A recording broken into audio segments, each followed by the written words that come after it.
पहिल्याच प्रयत्नामध्ये अगदी बाजारात मिळतो तसा परफेक्ट ढोकळा खायचा आहे.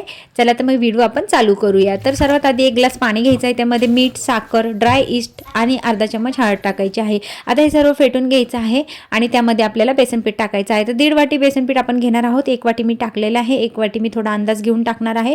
तर अंदाज घेऊनच टाकायचं आहे आपल्याला आणि बॅटर असं स्मूथ शाईन बनवायचं आहे बघा अशा प्रकारे. आणि आता आपण एका भांड्याला तेल लावून घ्यायचं आहे मस्त प्रकारे आणि ते तेल लावून झालं की यामध्ये आपल्याला बॅटरमध्ये 1 चम्मच तेल टाकायचं आहे. तेल चांगलं फेटून झालं की पुन्हा आपल्याला यामध्ये सोडा टाकायचा आहे. खायचा सोडा टाकायचा आहे. त्यावर थोडं पाणी टाकायचं आणि मस्त फेटून घ्यायचं आहे.